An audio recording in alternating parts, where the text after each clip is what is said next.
We're going to dive straight in with our main story tonight, the 2024 election. It's probably one of the last stories you want us to cover right now, below hippo hemorrhoids, but above your parents' sex life. Long story short, they tried wheelbarrow. That's how your dad hurt his hip.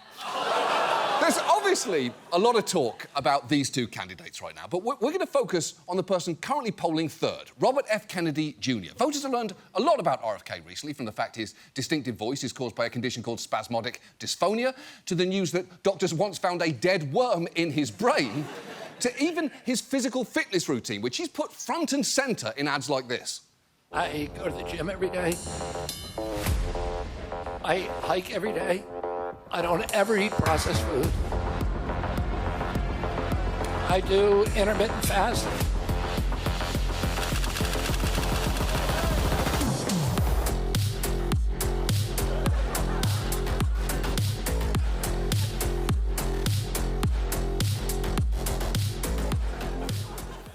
Cool.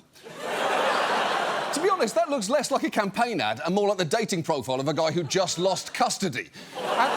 And while it's a bit weird to be working out in jeans from one jock to another, I get it.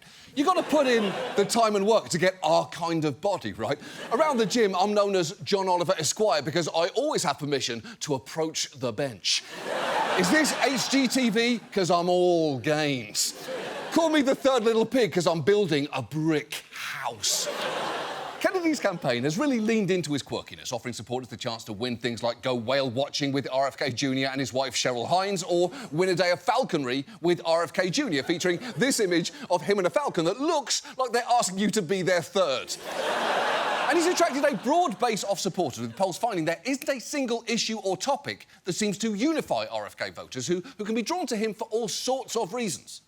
He's an honest candidate. He's very truthful. The Kennedys are really royalty in this country because they do the right thing. His family has always been into the rights for the underprivileged. He's coming to all voters and saying that if you vote for me, you'll be able to afford to buy a house. He's anti-establishment without all the baggage. You know, he's going to restore trust and transparency to our federal institutions because he's a man of integrity, he has honor, and he's honest. Yeah, people like him for a bunch of reasons, although calling a Kennedy anti-establishment is a stretch. It's like calling the Windsors anti-hat. That's just not true. The Kennedys are the very definition of the establishment, and the Windsors are famously hat bitches. But the thing most people know about RFK is that he's often called a conspiracy theorist. It's a charge brought up so often, he was able to read off a list of insults in this ad. He's a walking, talking conspiracy theory, the New York Times. He's completely divorced from reality, The Guardian. He is vile, the White House. Being with him was the low point of my summer, Vanity Fair. He has conversations with dead people, The Guardian. I wouldn't vote for that guy either. I mean, that's pretty likeable. And kudos to Vanity Fair for not soft-peddling it with vile or divorced from reality and instead going straight for the jugular with, this guy's vibe is so bad, it was the low point of my summer. That is genuinely so mean, and I could not respect it more. But despite that, RFK is currently polling around 6%, and in some crucial swing states like Michigan, he could tip the balance, especially given, as of taping, Trump and Harris are neck and neck there, and RFK is polling close to 7%. And to quote absolutely nobody from Hillary's 2016 campaign, we should be worried about Michigan. So, if he is this popular and has the potential to have this much influence, tonight let's talk about RFK Jr. Let's start with the obvious. He is, first and foremost, a Kennedy. His uncle JFK was the 35th president who, as history buffs may know, was assassinated in 1963. 5 years later, his dad was also assassinated when Kennedy was just 14 years old. In his teens and 20s, he struggled with drug addiction, but in 1983, he got sober and soon became the chief prosecuting attorney for what would become the environmentalist group Riverkeeper, kicking off a career doing some genuinely laudable work, railing against fracking, Hudson River pollution, and greedy corporations poisoning natural resources. That is why New York Magazine called him the Kennedy who matters, and Time named him a hero for the planet. And as a candidate, he's tried to tap into the liberal credibility that his work got back then. He's promised to be the greatest environmental president in American history and has talked about a bunch of things that we've covered, like so-called forever chemicals, or PFAS, and the proliferation of microplastics. You know, all the fun stuff that you expect from our comedy show. Which at this point should probably be called You Have Already Been Poisoned with the Duolingo Owl's Biological Uncle. And it's not just that. He's also proposed raising the minimum wage to $15 and making student debt dischargeable via bankruptcy. And if I ended this piece right now, it'd honestly be a pretty good ad for RFK Jr. But unfortunately, there's a lot more to say. And let's start with his other policy proposals, because some are, to put it mildly, underbaked. One of his marquee promises is offering first-time homebuyers a 3% mortgage rate funded by tax-free government-issued bonds. Here he is describing the plan, and see how far he gets into his pitch before you start hearing alarm bells.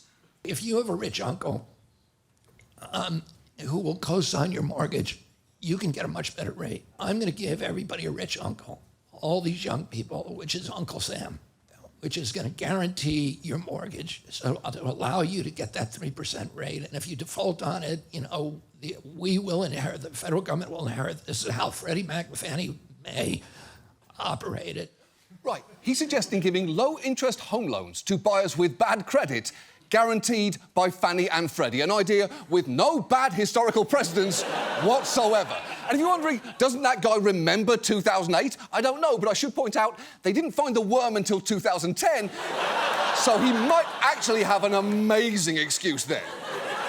But not fully thinking through policies is just the beginning here, because you should know RFK is also a lot more right-wing on certain issues than you might assume. On immigration, he's endorsed Trump's Remain in Mexico policy and pledged to finish the wall. And on Gaza, he's repeatedly opposed a ceasefire deal, compared the war there to the denazification of Germany, and called Palestinians arguably the most pampered people by international aid organisations in the history of the world. And it seems you can say any stupid thing if you just put the word arguably in front of it. Arguably, Boeing is having a great year. I mean, it isn't, but you could argue it and then lose that fucking argument. But it's not just policy where Kennedy might not be who you want him to be. He's also admitted to flying on Epstein's private jet, and when asked about that on a podcast, gave an answer so honest, the host seemed to feel the need to try and rescue him. Give the context, obviously, to the Epstein thing, because you basically got out ahead of the... So first of all, I'm in New York for most of my life. Yeah. So, you run into everybody in New York. I mean, I knew Harvey Weinstein. I knew Roger Ailes. I knew O.J. Simpson came to my house. Bill Cosby came to my house. You also knew good people. Yeah, I did know a lot of them, but, you don't know these people are swamp creatures until all this stuff comes out. I mean, sure, but that's still a who's who of 90s murderers and sex offenders there. And while there are lots of things you can shrug off with, that's just New York, I'm not sure this is one of them. Rats? That's just New York. Dragging your clothing 4 blocks once a week? That's just New York. One person in your subway car talking about Jesus and another doing flips, and eventually the one doing flips accidentally kicks the one talking about Jesus? That's just New York. But having a Rolodex that turns out to be part sex offender registry, that is a you problem, Bobby. Leave the rest of us out of it. And in other personal stories, he comes off even worse. Just last month, a Vanity Fair article revealed that a former babysitter had accused him of sexual assault. And that is something you'd expect he'd have a strong denial for. But instead, what you get is this. Listen, I've said this from the beginning. I am not a church boy. I am not running like that. I had a very, very rambunctious youth. I said in my announcement speech that I have so many skeletons in my closet that if they could all vote, I could run for king of the world. OK. I'm sorry, first, not a church boy? If the implication is people affiliated with the church don't commit sexual assault, boy, do I have bad news for you and your massive Catholic family. Also, rambunctious youth is a terrible way to respond to allegations you assaulted a babysitter no matter what, but especially considering the alleged assault took place when you were 40 years old. And on top of all that, when he was asked whether more women might be coming forward, Kennedy said, "We'll see what happens." And the only way that answer could be any worse if he followed it up with, "Hey, did I tell you Bill Cosby's been to my house?" Because he has. But obviously the biggest issue with RFK is his reputation as a conspiracy theorist and anti-vaxxer. And if you support him, you may think that that's been overblown. You might think, well, he went on a podcast that I listened to and he seemed totally reasonable. And he does do a lot of them. We listened to a bunch. And in doing so, we noticed an interesting pattern. On the more mainstream ones, he will go out of his way to seem reasonable and open-minded. In fact, he's got a line that he likes to deploy a lot in podcasts and other settings. I have a critical mind. If somebody shows me where I got it wrong, I'll change. I'm not dug in. I'm not hard-headed in that sense. I will change my mind always if somebody confronts me with facts. If somebody shows me a fact that I'm wrong, I'm going to change my opinion, and I'll apologize. That sounds pretty good. Even if show me a fact sounds like what a John Oliver action figure would say when you pull the string on his back. That and it's not sexual harassment if it's a horse.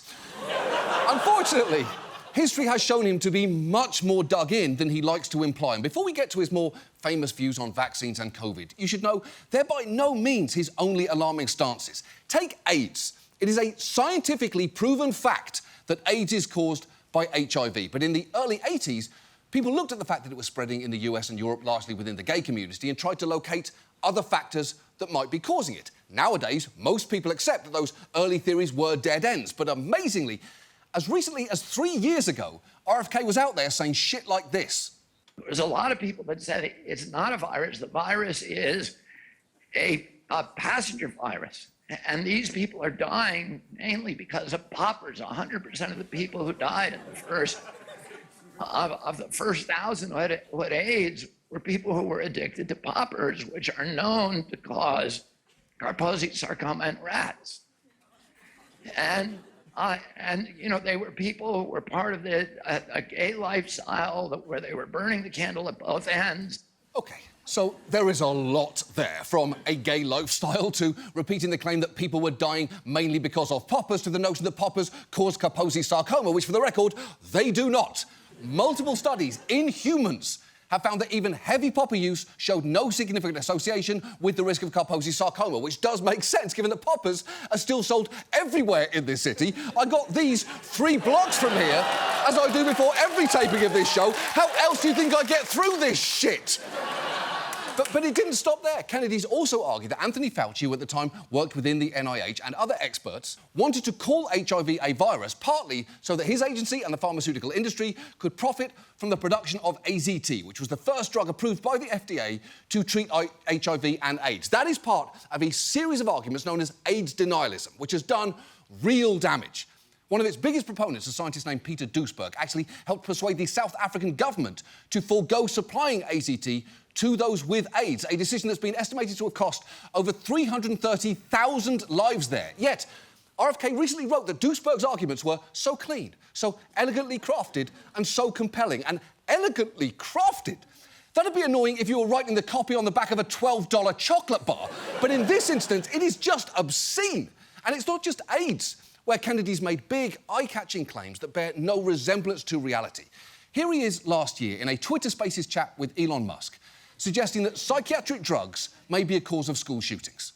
Prior to the introduction of Prozac, we had almost none of these events in our country, and we've never seen them in human history, where people walk into a schoolroom of children or strangers and start shooting people. There's other nations that have as many guns per capita as we do. Switzerland, the last school shooting was 21 years ago. We have one every 21 hours. The one thing that we have that's different than anybody in the world is the amount of psychiatric drugs our children are taking and our people are taking. And we need to look at that. OK, so before we go any further, let me just say this. I also don't want to be doing this. I don't want to be debunking his arguments at length. I am so close to taking a hit of these poppers, you have no idea. But he's made so many confident assertions there, and if you leave even one unchallenged, people will think, well, maybe there's something to it. So, with that in mind, first, Prozac hit the market in 1988, and as you probably already know, there were tons of shootings and mass shootings before then, including at schools. As for the claim other countries have as many guns as we do, they just don't. US civilians have the highest rate of gun ownership in the world by a factor of more than 2. And as for linking school shootings to the amount of psychiatric drugs our children are taking, researchers haven't found any link between antidepressants and school shootings. In fact, one study found that over 87% of the secondary school shooters it sampled were not on psychiatric medications at the time of their attack. So multiple facts there are just plain wrong, despite how confidently he just spewed them out there.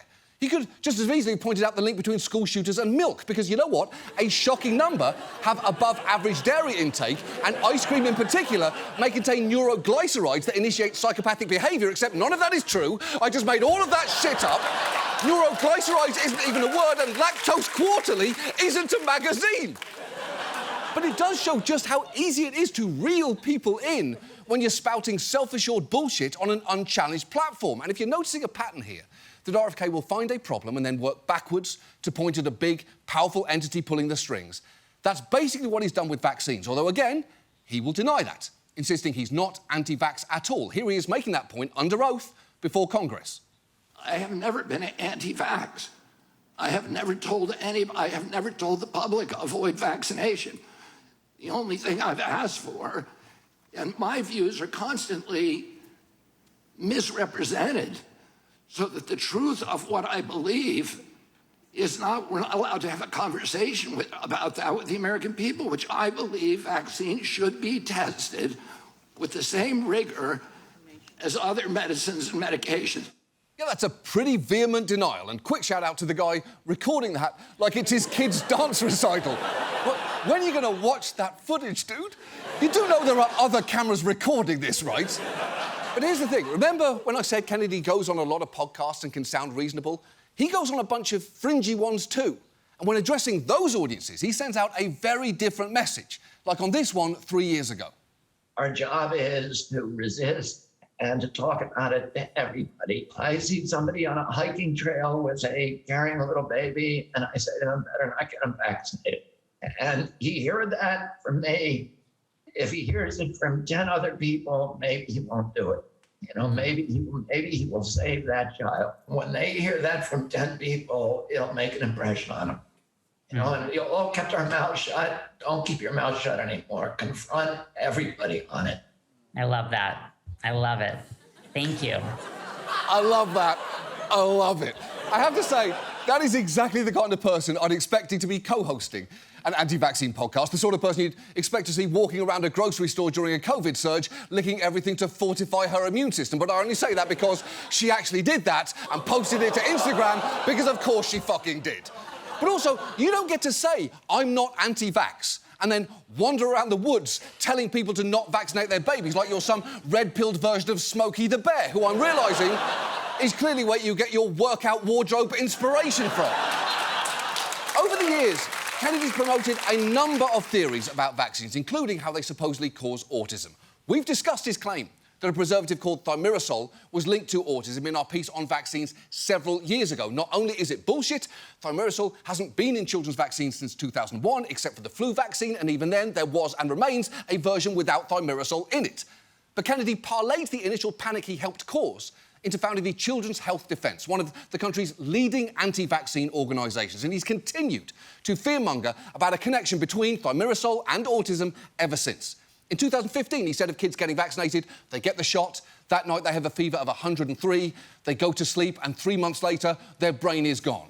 This is a holocaust, what this is doing to our country, which is clearly absurd. A vaccine cannot make someone's brain go away, although I'm increasingly believing that a dead worm might actually be able to. And if you don't see a certain cruelty in how Kennedy tends to talk about autistic people, you're not wrong. It goes well beyond the anti-vax community's general gross tendency to imply that they'd rather have a kid die from polio or measles than be diagnosed with autism. Because just listen to him here.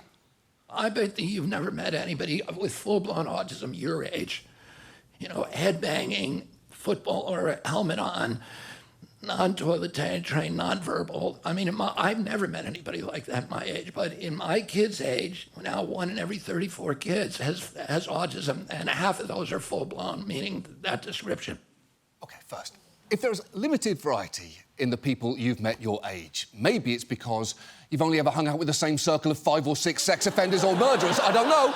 I am just asking questions. And I could talk about the history of autism diagnoses and how they're still so new. The first person to be given one died just last year. I could talk about the fact that autistic people were long misunderstood and institutionalised. I could also throw in that there is definitely no such diagnoses as full-blown autism. Or you know what? I could just let this guy with autism point out that just because RFK didn't know anyone with autism didn't mean they didn't exist in the most deliciously derisive way. Fucking... Mount Everest wasn't discovered until 1852, but I'm pretty sure it was still there.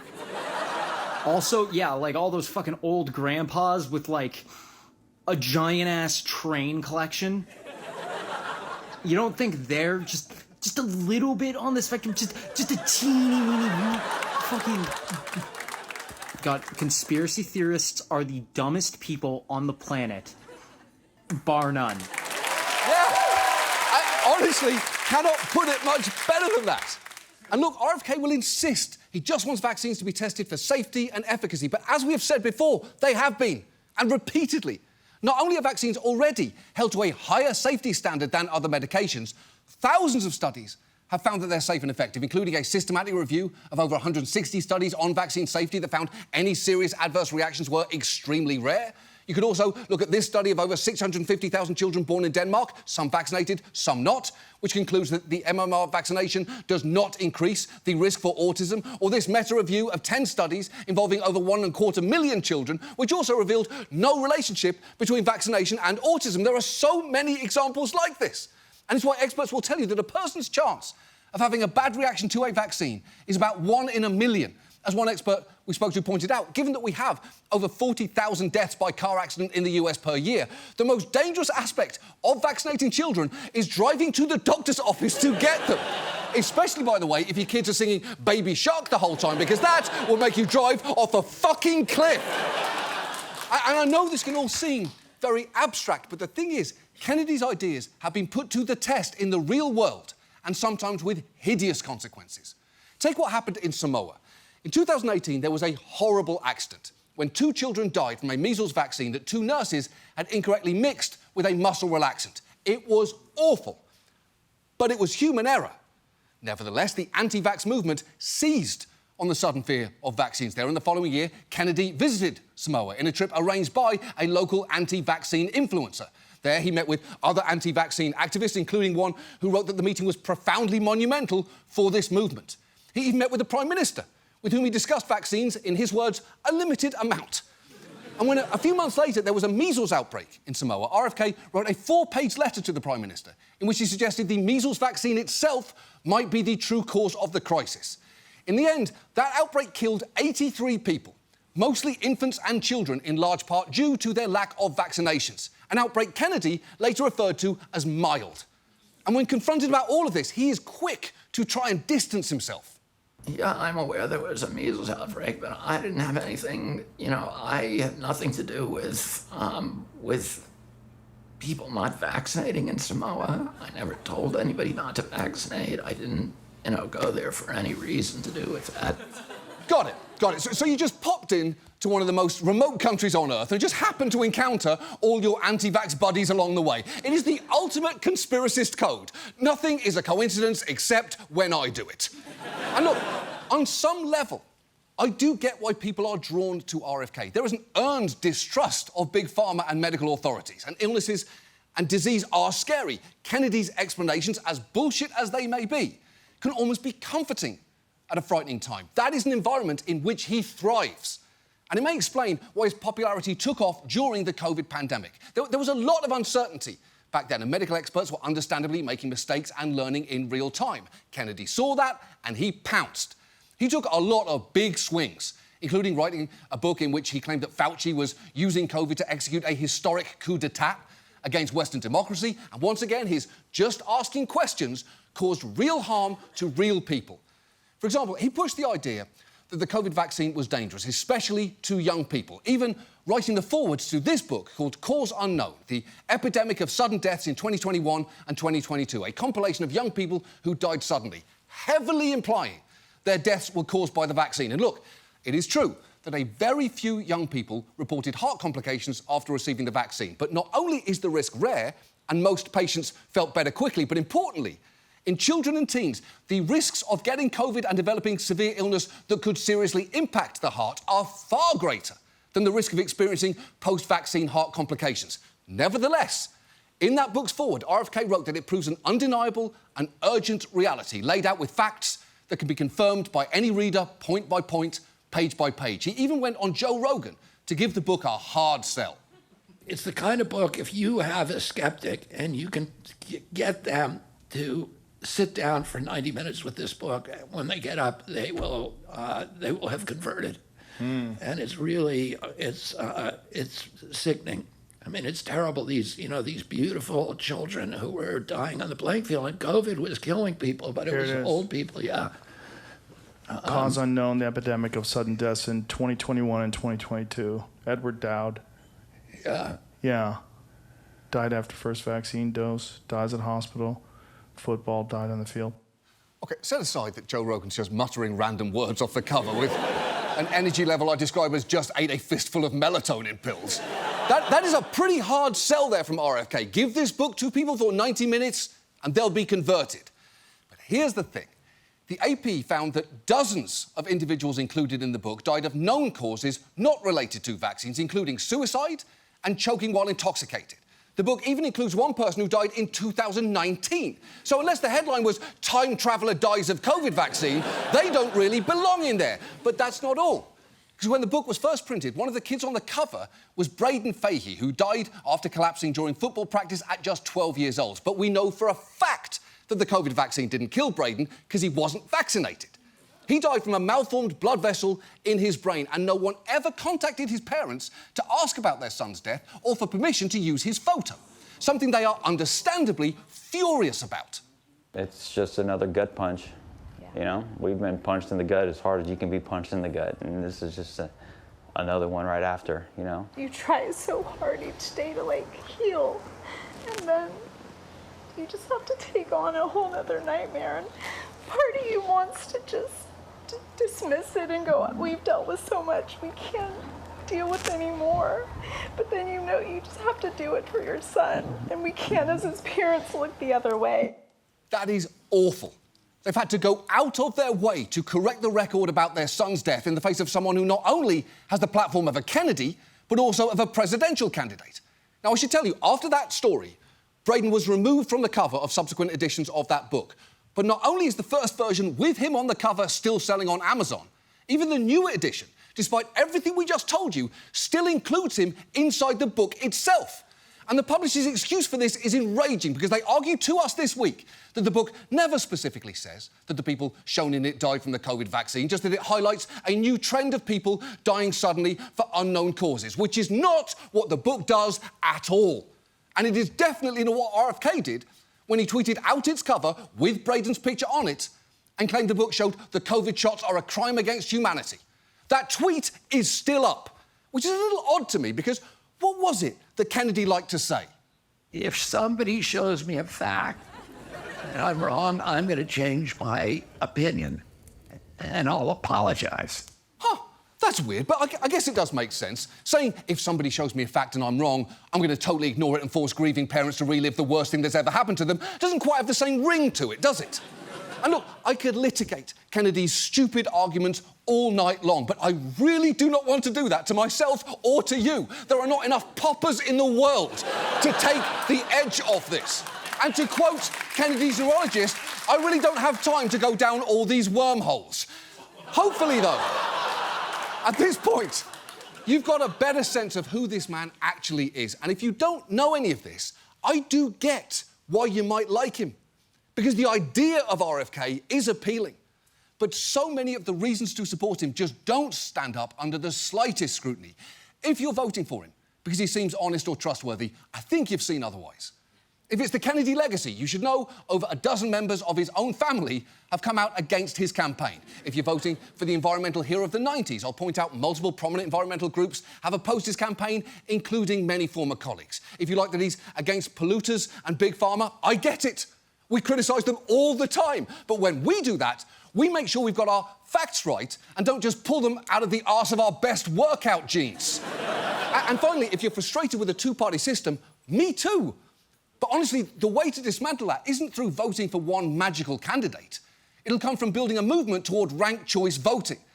And it's important to know, at least one of those parties may not be as opposed to Kennedy as he says he is to them, because Republicans seem to be counting on him to siphon off Democratic votes. His campaign's largest contributor is Timothy Mellon, a Republican mega-donor who's also donated $50 million to a pro-Trump group this election. And if Trump wins a second term, Kennedy may wind up working for him, because when we reached out to RFK's campaign this week, they told us he and Trump have discussed the possibility of a cabinet position for him, specifically Health and Human Services. And if that is true, that is a fucking nightmare. There is no good outcome here. Even if RFK drops out tomorrow, he'll have injected and amplified misinformation that, as you've seen, takes a lot of effort to debunk.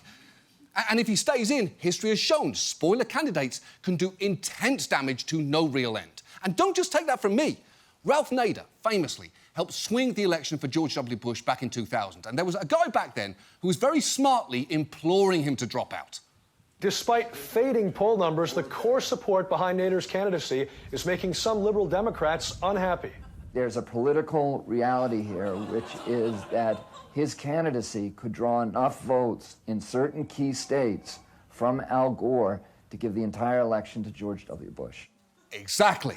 And look, this is the only time you're going to hear me say this, but RFK is, and don't you dare take this out of fucking context, making a really good point there.